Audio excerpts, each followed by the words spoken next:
Howdy, folks. Chris McLean back with another episode of the show. And today I'm talking with Talia from the Social CliQ.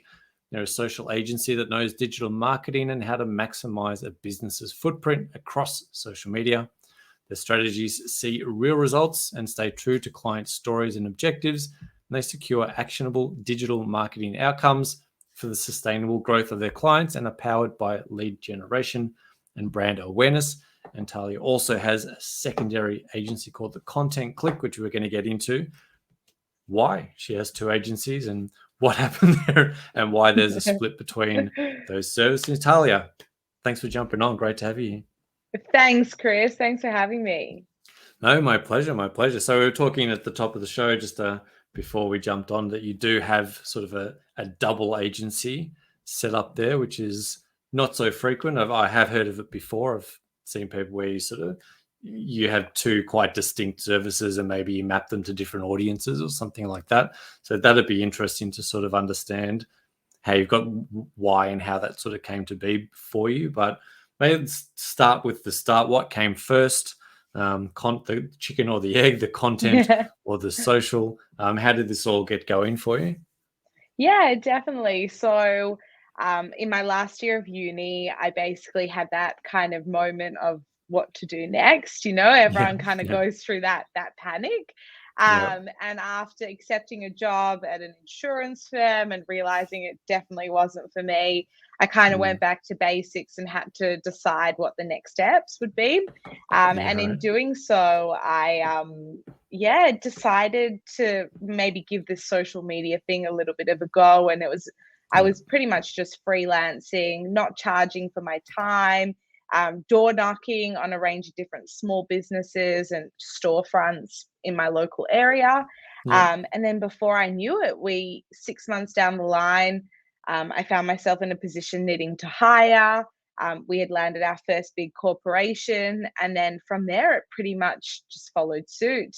And we've been growing ever since. Awesome. And is that what you'd studied at uni? Had you sort of done business, marketing, advertising? So was that kind of the career path that you were assuming at the time? I had majored in marketing, a degree in commerce, but I'd also done international relations, a global studies degree. I think my direction initially was politician. I didn't maybe realize the capacity of my creative side until I'd given it a bit of a go. Yeah, right. And what was that creative side? Was that you needed to run Facebook ads, or you were just naturally creative, or what was that kind of first creative spark for you? What was the mechanism there? You're like, actually, I want to do more of that.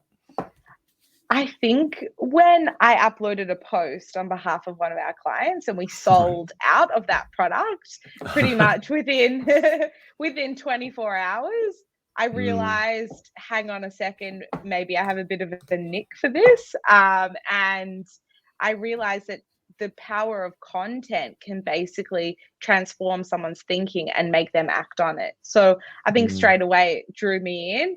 I loved the fact that I could, just with a simple image at the time, these days it's more video content, a little bit more complicated, but a simple image, a great catchy caption could basically sell out of a product. And then that obviously grew to more of a social agency, and you provide what sort of social services? Social services sounds like a strange term, but was it Facebook? Was it a particular platform that you started with? Was it kind of multi-channel? Definitely. So in 2018, Instagram was really taking its toll. We'd kind of passed the surge phase, and now it had kind of optimized. The advertising was at a great kind of landscape. So we started on Instagram, obviously did a multi-touch point approach with Facebook as well. And between the two, between organic, advertising and influencer management, we kind of combined the two to combine the three to become an agency. Okay, awesome. And do you have a particular kind of niche that you service? Do you kind of go after everyone, or do you have a particular type of business that you get the best results for and like to work with?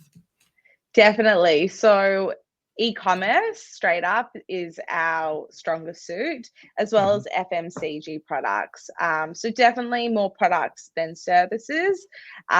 We also have a young, dynamic team in their 20s. So if we can find products that we would buy ourselves, it really aligns with our marketing message, because straight away we can look at an ad and be like, would we buy it from that ad or would we not? And it really helps drive our decisions. Yeah. It's a super interesting space. Obviously, the last couple of years, particularly that the entire e-commerce, online marketing, online product spaces become mandatory for a lot of businesses. That either weren't, that had more traditional sort of FMCG or product-based businesses, and with the pandemic, like, well, I need to move my products in a different way now. So did you see that kind of boom, that growth in particularly e-commerce over that time, or did you have clients that kind of shifted from that more traditional product delivery logistics model to, holy crap, we've got to do this in a different way? 100%. It was March 2020 was a crazy time for us because all our somewhat traditional model clients had to transform online. And at the time, the agency, we only had 4 of us. By the end of March, we had like 8 of us. It just basically was expanding at a really rapid rate. I think what our clients understood is the need to own their own audiences and have control over who they sell to. Whereas if you are working with retailers, the control's not in your hands, and you've really got to let go. And you also don't know who's buying the product. There's a range of different factors that come to mind. So I think for our clients, they realized that they wanted to take control of the situation and they wanted to build their own audience so that they can have an always on approach.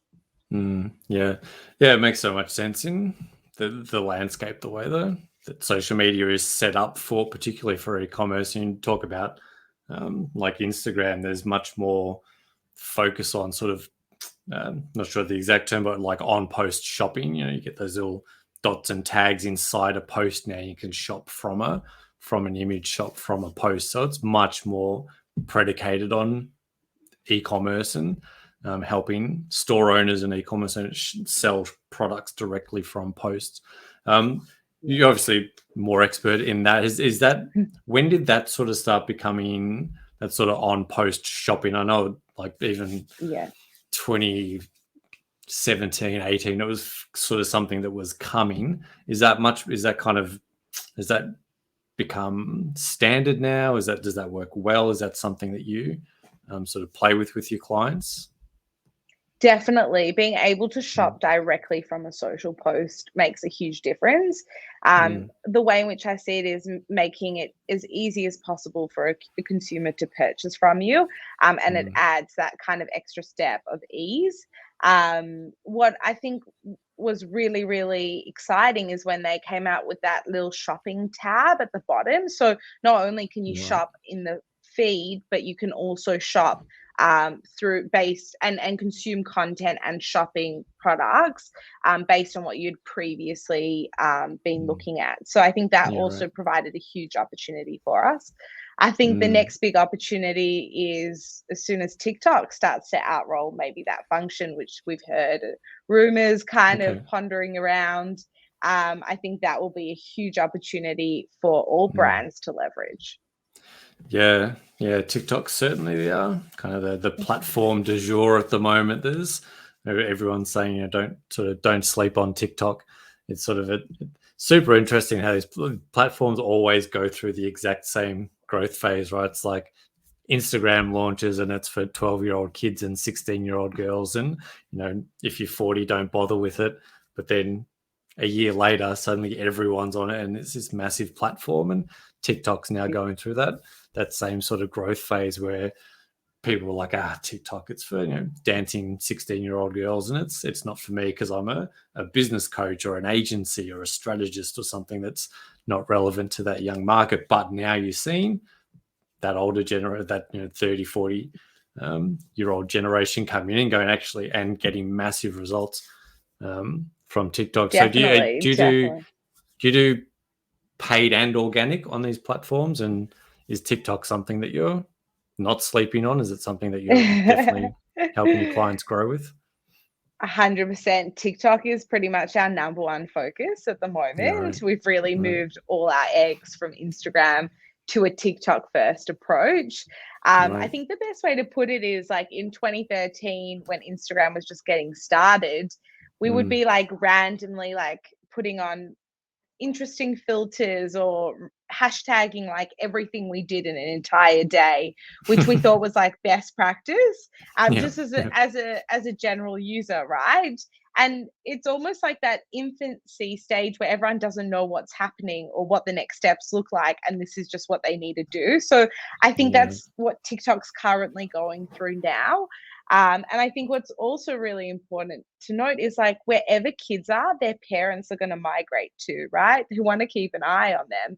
So, whereas TikTok, obviously, I think in 2020 really had that strong millennial push, we're really seeing kind of the demographics change on TikTok because there's all these parents now watching what their kids are doing on the platform. Mm, mm. Yeah, I mean, and as marketers, we follow the attention, right? And that's where there's that. Yeah. I figure it's either it was maybe Seth Mhm. Godin or somebody like that says marketers ruin everything, and that's sort of whenever you see a Yeah. platform like TikTok start to take off, you're like, holy shit, there's a lot of eyes over there. There's some serious Definitely. attention. How can I get in and leverage that for myself, or how can I, as an agency, get in and start leveraging that and getting that attention to my clients' brands? So I'm actually super interested in TikTok because it's obviously, as you're saying, it's kind of a bit wild west at the moment. It's kind of that new thing that people are a little bit unsure of. What does a TikTok strategy look like for, say, an e-com brand or any brand at the Mhm. moment that wants to really leverage that massive growth that's happening on that platform? What does that look like? Is that posting 3 times a day? Is that doing dances? What does that look like for a typical brand? Yeah, definitely. So I think to start with, like based on what you were saying, TikTok had more traffic than Google in 2021, Mm, which I think is yeah, a really impressive it's strategy. insane. So if you're not if you're not on the platform, I think you're really obviously missing out. Mm, And a strategy is very different on TikTok, right? Because there's no more of this curated, perfect content being created. It's about creating content that's on trend, super native, super relatable, almost like a video meme of some sort, that you're basically creating to entertain your audience at the end of the day. All they want to do is laugh and consume that type of content. On a strategical side, their advertising platform isn't as strong as the Facebook ads platform at the moment. The analytics aren't 100%, and there's just a few kind of barriers at the moment. In saying that, by using something as simple as an engagement campaign, we're able to grow most of our accounts at about a rate of 1,000 followers a week, which is really impressive. wow, that's So, I mean, you ridiculous can't do growth. that on Instagram, right? No, no, try doing that on And that's LinkedIn it. or Facebook. Yeah, It's not possible. And that's at a wow, budget of about $50 a day. So, which is yeah, their wow. minimum spend on the platform. In Mm, terms of conversion, though, their advertising isn't there just yet. There's only a 1 day attribution window, which means you can't right. really remarket to people that have previously engaged with your content. So you're running Mm, kind of what we call conversion campaigns to a colder yeah, audience or brand or people or and accounts that haven't really heard of your brand yet, which isn't mm, entirely successful right now. yeah, But yeah, using the channel to just build your presence and build that brand awareness would be a great mm, start, through producing consistent native content and then using like the boosting engagement function to grow your followers. And then we're going to just sit tight. And then as soon as they just fix up a few things on the conversion side, we'll be ready to yeah, go. yeah. Wow. Yeah, yeah. That's incredible. I mean, adding 1,000 people a week that's insane. That's like Insane. yeah. like literally, as you say, like that's early TikTok, early Instagram, early Facebook. It's really even what am I thinking? Can't think of the name, but yeah, those really early platforms that come out and have something different and new. Yeah, crazy growth. Yeah, I mean, I've never seen it on Instagram. So in my entire, like, as long as I've been in digital marketing, I've never actually seen it. So for us, we're like, every client, anyone that we work with, we're like, let's just get the 1,000 followers a week rolling, so that we have a base audience on the channel. Yeah, it's incredible. TikTok's an interesting one because you mentioned that word, and it's a big word. I think that can disparage a lot of brands. Is that entertainment, right? If I'm not particularly an entertaining brand, if I'm a digital marketer or I'm a brand strategist or I'm an agency, how do I entertain an audience? What does that look like? Because maybe I'm not. So you're talking about dancing and all that kind of stuff is entertaining. What serves as entertaining? Let's say like an e-commerce brand, a clothing brand, maybe a fitness brand. There's a bit of fitness entertainment in there. What does entertainment look like for a brand on TikTok? Because I think that's something that can put people off of. Like I don't know how to be funny. I'm not a storyteller. I don't know how I'm going to create that engagement. And obviously, like you said, boring content is going to get swiped up. So how do you make sure that you've got that engagement for brands that might not necessarily be sort of obviously entertaining or funny? Yeah, definitely. I get asked this question consistently, Sure you and do. often it comes from a place of, I'm a premium brand. If I go on TikTok, is it going to diminish my brand because I'm now creating this informal kind of education, entertaining type of content?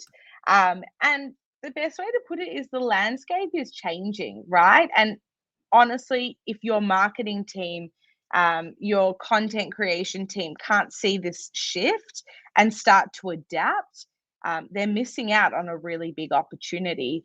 And the way in which we can be entertaining doesn't always need to be, as I said, fully produced or fully thought out. Just scrolling on TikTok for half an hour a day will show you heaps of different trends that people are leveraging, and think about how you can leverage that trend for your brand. So even if it's just your brand images with the trending audio, that's a great starting step. I think the best part is when they do those like POV or point of view type pieces in which you put a little bit of text over an image as well as a trending audio that relates to your brand in some way, but really still looks native, is a way to entertain. It doesn't always need to be someone dancing or engaging with that type of content. Just thinking straightforward as to, this is the trending audio, this is the trending concept. How can I leverage what I've got to just adapt to include those trending aspects? Yeah, that's interesting. So you're almost kind of hacking the platform a little bit. Like say, just put an image up, put some sort of the scrolling text through and use those trending audios. That's enough for the algorithm to sort of pick up that piece of content and put it on the For You page and that kind of thing.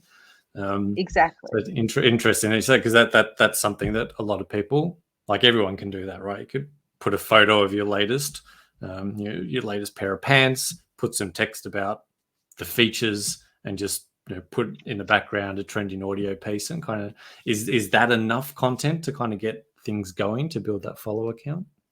It's a good starting point. I think overall best practice, you definitely need a face and a personality a little bit more. But as a brand who's starting on the channel, I think having just the image and the text and the trending audio, it's a great starting point. And I understand that when you're approaching this, it can be overwhelming when you're like, now I need all these different faces and personalities and things. So start small. And then maybe move, as you see kind of the results flowing through, you'll see a need, and then you can expand your strategy into more of that personality. Yeah. Yeah, I think that again, that finding that personality in a business, in like a bigger global business, who's the face of that brand, who's the person that's going to go on and shoot this content and be involved and do that 3-4 times a day. And this might segue into the distinction in your business. Yeah. Is the distinction between a social agency and a content production agency. Is one more strategic social and one's more literally producing the content and reformatting stuff for the different platforms and having more of a content sort of strategy? So I mean, take us into that. How did that come about, and what was that kind of decision point that you went, actually, we need to split this off and kind of have two different agencies essentially?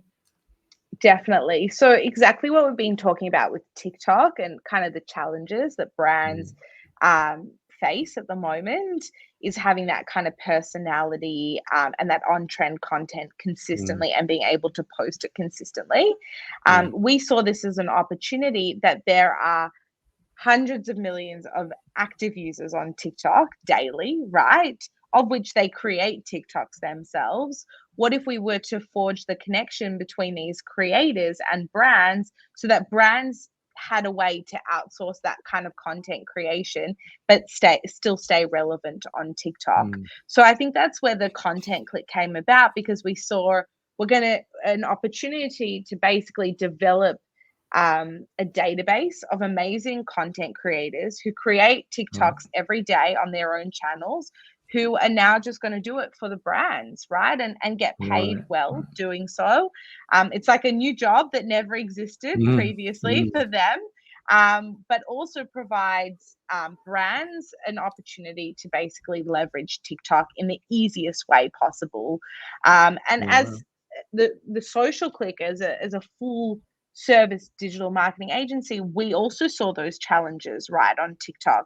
We knew that our graphic design team couldn't now meet the TikTok content creation need. And so what we had to do is kind of think about how we could diversify. And although the Social CliQ is this full service agency, we utilize the Content CliQ services on a regular basis to service the Social CliQ's clients, to provide that kind of TikTok content, which I think is really important. And I feel like that's how we came to the decision to split the two, because if a client were to come to us for the Social CliQ, we really are that full service. We're going to implement your organic socials, your paid socials, your influencer management, your brand collaborations, and we're going to do it with a multi-touch point approach on Facebook, Instagram, TikTok, Pinterest, whatever it might be. We'll be able to execute that.